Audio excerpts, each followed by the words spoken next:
Hello दोस्तों, गुलविंदर जी के study में आप सभी का स्वागत है। दोस्तों, आज के इस क्लास में हमने सामान्य ज्ञान से जुड़े हुए बहुत ही महत्वपूर्ण प्रश्न और उसके उत्तर बताए हैं। हमने दोस्तों इस वीडियो में सामान्य ज्ञान से जुड़े हुए 30 एमसीक्यू के रूप में इम्पोर्टेंट क्वेश्चन और आंसर बताए हैं जो सभी गवर्नमेंट जॉब के परीक्षाओं में पूछे जाते हैं। तो दोस्तों वीडियो बहुत ही ज़्यादा इंपॉर्टेंट और खास है, इसलिए वीडियो को आप पूरा देखिएगा। वीडियो में आगे बढ़ने से पहले दोस्तों आपसे रिक्वेस्ट करूंगा, अगर आप में से भी कोई एसएससी, रेलवे और बैंकिंग, आर्मी, पुलिस जैसे परीक्षाओं की यदि आप तैयारी कर रहे हैं तो फिर हमारे चैनल गुलविंदर जी के स्टडी को अभी सब्सक्राइब कर लें, क्योंकि परीक्षाओं में पूछे जाने वाले महत्वपूर्ण जीके, जीएस और करंट अफेयर से जुड़े हुए प्रश्नों की वीडियो हम डेली लाते रहते हैं। तो आइए दोस्तों आज के पहले प्रश्न की तरफ हम बढ़ते हैं। पहला प्रश्न है दोस्तों, और ये इतिहास से पूछा गया है। तो पानीपत की दूसरी लड़ाई जो है किसके बीच हुई थी? तो किसके बीच हुआ था दोस्तों? बेगम खां और हेमू के बीच हुआ था। तो ऑप्शन ए इसका सही हो जाएगा, राइट हो जाएगा, बेगम खां और हेमू। प्रश्न नंबर 2, मोहम्मद गोरी कहाँ का शासक था? तो मोहम्मद गोरी जो दोस्तों वो अफगानिस्तान का शासक था। तो ऑप्शन ए इसका सही हो जाएगा, अफगानिस्तान। प्रश्न नंबर 3 की तरफ बढ़ते हैं। प्रश्न नंबर 3 है, प्रश्न नंबर 3, मस्तानी किस शासक का प्रेयसी थी? तो मस्तानी जो है बाजीराव पेशवा का जो है ये प्रेयसी थी। तो ऑप्शन इसका सही हो जाएगा, बाजीराव पेशवा। प्रश्न नंबर 4, बिहार प्रदेश को किस मुस्लिम शासक ने सर्वप्रथम जीता था? तो बिहार राज्य को सर्वप्रथम जो मुगल शासक ने जीता था वो थे खिलजी। तो ऑप्शन बी इसका सही हो जाएगा, खिलजी राजवंश। अगले प्रश्न की तरफ बढ़ते हैं, प्रश्न नंबर 5 की तरफ। प्रश्न नंबर 5 है दोस्तों, मुगल काल में सर्वप्रथम किस शहर में अंग्रेजों ने कारखाने लगाए थे? तो मुगल काल में अंग्रेजों ने सर्वप्रथम सूरत क्षेत्र में जो है कारखाने स्थापित किए थे। तो ऑप्शन डी यहाँ से हो जाएगा, सूरत। प्रश्न नंबर 6, कर्नाटक संगीत का पितामह किसे माना जाता है अथवा कहा जाता है? तो कर्नाटक संगीत का जो पितामह है वो पुरंदास को कहा जाता है। तो ऑप्शन सी सही हो जाएगा इसका, पुरंदास। अगले प्रश्न की तरफ बढ़ते हैं, प्रश्न नंबर 7 की तरफ। प्रश्न नंबर 7 है दोस्तों, किसके शासन काल में प्रथम चीनी यात्री भारत आया था? तो दोस्तों प्रथम चीनी यात्री जो है चंद्रगुप्त द्वितीय के शासन काल में भारत आया था। तो ऑप्शन डी इसका सही हो जाएगा, चंद्रगुप्त द्वितीय। प्रश्न नंबर 8 है, किस मुगल शासक को प्रिंस ऑफ द बिल्डर्स के नाम से जाना जाता है? तो प्रिंस ऑफ द बिल्डर्स जो है वो शाहजहां को कहा जाता है दोस्तों, क्योंकि शाहजहां ने कई सारे बिल्डिंग अथवा जो है इमारत बनाए थे, इसलिए शाहजहां शासक को जो है प्रिंस ऑफ द बिल्डर्स के नाम से भी जाना जाता है। दोस्तों वीडियो को ज़्यादा से ज़्यादा लाइक कीजिएगा और ज़्यादा से ज़्यादा लोगों तक और ज़्यादा से ज़्यादा दोस्तों तक इसे शेयर कीजिएगा। अगला प्रश्न है दोस्तों, प्रश्न नंबर 9, सिख समुदाय के अंतिम गुरु कौन थे? तो सिख समुदाय के जो अंतिम गुरु थे गुरु गोविंद सिंह थे दोस्तों। तो ऑप्शन सी सही हो जाएगा इसका, गुरु गोविंद सिंह। प्रश्न नंबर 10, कुचिपुड़ी नृत्य कहाँ आरंभ हुआ था? तो कुचिपुड़ी जो नृत्य है वो आंध्र प्रदेश में आरंभ हुआ था दोस्तों। तो ऑप्शन बी इसका सही हो जाएगा, आंध्र प्रदेश। अगले प्रश्न की तरफ बढ़ते हैं, प्रश्न नंबर 11 की तरफ। प्रश्न नंबर 11 है, 11वां प्रश्न है, ताजमहल का जो डिजाइन है वो किसने तैयार किया था अथवा सॉरी डिजाइन तैयार करने वाला वास्तुकार कौन था, यानी कि किसने इसका डिजाइन तैयार किया था? तो दोस्तों उस्ताद ईसा नामक जो है, उस्ताद ईसा नामक डिजाइनर अथवा वास्तुकार ने जो है ताजमहल का डिजाइन तैयार किया था। ठीक है, तो ऑप्शन बी यहाँ से हो जाएगा, उस्ताद ईसा। प्रश्न नंबर 12, बौद्धों के अनुसार गौतम बुद्ध का अगला अवतार कौन है अथवा किसे माना जाता है? तो गौतम बुद्ध के जितने भी अनुयायी हैं उनके अनुसार गौतम बुद्ध का अगला अवतार कल्कि होंगे दोस्तों, यानी ऑप्शन ए इसका से हो जाएगा, कल्कि। अगले प्रश्न की तरफ बढ़ते हैं, प्रश्न नंबर 13 की तरफ।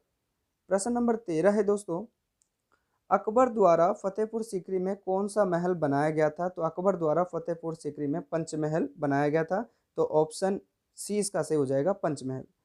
प्रश्न नंबर 14, स्वामी दयानंद ने किस समाज की स्थापना की थी? तो स्वामी दयानंद आर्य समाज की स्थापना किए थे दोस्तों। तो ऑप्शन बी यहाँ पर सही हो जाएगा, आर्य समाज।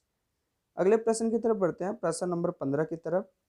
प्रश्न नंबर 15 है, निम्नलिखित में से किसने इबादत खाना बनवाया था? तो इबादत खाना जो है एकमात्र शासक अकबर ने बनवाया था दोस्तों। तो ऑप्शन ए इसका सही हो जाएगा, अकबर शासक। प्रश्न नंबर 16, भारत की प्रथम महिला शासिका कौन थी? तो भारत की पहली महिला शासिका की यदि बात किया जाए तो रजिया सुल्तान था दोस्तों। तो ऑप्शन बी इसका सही हो जाएगा, रजिया सुल्तान। अगले प्रश्न की तरफ बढ़ते हैं, प्रश्न नंबर 17। प्रश्न नंबर 17 है दोस्तों, टीपू सुल्तान कहाँ का शासक था? तो टीपू सुल्तान जो है वो मैसूर का शासक था दोस्तों, कर्नाटक के मैसूर। तो ऑप्शन सी इसका सही हो जाएगा, मैसूर। प्रश्न नंबर 18, बक्सर का युद्ध कब हुआ था? तो बक्सर का युद्ध जो है बिहार में हुआ था, जो कि 1763 में हुआ था। तो ऑप्शन बी इसका सही हो जाएगा, सन 1763 ईस्वी। अगले प्रश्न की तरफ बढ़ते हैं, प्रश्न नंबर 19। प्रश्न नंबर 19 है दोस्तों, दिल्ली का लाल किला किस शासक अथवा किसने बनवाया था? दिल्ली का लाल किला जो है शाहजहां ने बनवाया था दोस्तों। तो ऑप्शन सी इसका सही हो जाएगा, शाहजहां शासक। प्रश्न नंबर 20, भारत की प्रथम रंगीन फिल्म कौन सी थी? तो भारत में बनने वाली पहली जो रंगीन फिल्म थी वो झांसी की रानी थी दोस्तों। तो ऑप्शन डी इसका सही हो जाएगा, झांसी की रानी। दोस्तों वीडियो को ज़्यादा से ज़्यादा शेयर कीजिएगा, ज़्यादा से ज़्यादा लाइक कीजिएगा। आप लोगों का शेयर और लाइक के ही हमें एक कमेंट को हमें मोटिवेशन करते हैं दोस्तों। तो प्लीज़ आप लोग हमें मोटिवेट करते रहिए ताकि हम इसी तरह का वीडियो आप लोगों के लिए बनाते रहें। प्रश्न नंबर 21 है, किस देश को यूरोप का मरीज कहा जाता है? तो यूरोप का जो मरीज है वो तुर्की को कहा जाता है दोस्तों। तो ऑप्शन डी इसका सही हो जाएगा, तुर्की। प्रश्न नंबर 22, बोल्शेविक क्रांति कब हुई थी? तो बोल्शेविक क्रांति जो है सोवियत संघ में सन 1917 में हुआ था दोस्तों। ठीक है, इसी क्रांति में लाल सेना का जो है लाल सेना नामक गठन किया गया था, यानी संगठन बनाया गया था। ठीक है, तो यहाँ अगला प्रश्न आ गया लाल सेना का। लाल सेना का गठन किसने किया था? तो लाल सेना का जो गठन है वो ट्राट्स्की जो है नामक व्यक्ति ने किया था इसकी स्थापना। तो ऑप्शन बी इसका सही हो जाएगा, ट्राट्स्की। ठीक है, अगले प्रश्न की तरफ बढ़ते हैं, प्रश्न नंबर 24। प्रश्न नंबर 24 है दोस्तों, भारत में अंग्रेजी शिक्षा की शुरुआत किसने किया था? तो भारत में अंग्रेजी शिक्षा की जो शुरुआत है लॉर्ड मैकाले ने प्रारंभ किया था दोस्तों। तो ऑप्शन ए इसका सही हो जाएगा, लॉर्ड मैकाले अथवा मैकाले। प्रश्न नंबर 25, जलियांवाला बाग के लिए कौन सा जर्नल उत्तरदायी था? तो जलियांवाला बाग का जो हत्याकांड है वो जनरल डायर के जो है नेतृत्व में जो है हुआ था दोस्तों। तो ऑप्शन सी इसका सही हो जाएगा, जनरल डायर के नेतृत्व में हुआ था। अगले प्रश्न की तरफ बढ़ते हैं, प्रश्न नंबर 26 की तरफ। प्रश्न नंबर 26 है दोस्तों, जलियांवाला बाग का हत्याकांड कब हुआ था? तो जलियांवाला बाग का हत्याकांड जो है रॉलेट एक्ट के विरोध में जो है हुआ था दोस्तों, और ये सन 1919 में हुआ था। ठीक है, अप्रैल के महीने में सन 1919 में ये घटना घटी थी। प्रश्न नंबर 27, चोरी चौरा का कांड किससे संबंधित है? तो चोरी चौरा का जो कांड है वो असहयोग आंदोलन के बदले में हुआ था दोस्तों। तो ऑप्शन ए इसका सही हो जाएगा, असहयोग आंदोलन। अगले प्रश्न की तरफ बढ़ते हैं, प्रश्न नंबर 28। प्रश्न नंबर 28 है दोस्तों, वेदों की संख्या कितनी है? तो वेदों की संख्या 4 है, जिसमें ऋग्वेद, सामवेद, अथर्ववेद और यजुर्वेद जो है माने जाते हैं। प्रश्न नंबर 29, ऋग्वेदिक में आर्यों का मुख्य व्यवसाय क्या था? तो ऋग्वेद काल के अनुसार जो है आर्यों का मुख्य व्यवसाय क्या था? तो पशुपालन उनका प्रमुख व्यवसाय हुआ करता था दोस्तों। तो ऑप्शन बी यहाँ से हो जाएगा, पशुपालन। आज की क्लास के आखिरी प्रश्न की तरफ बढ़ते हैं दोस्तों।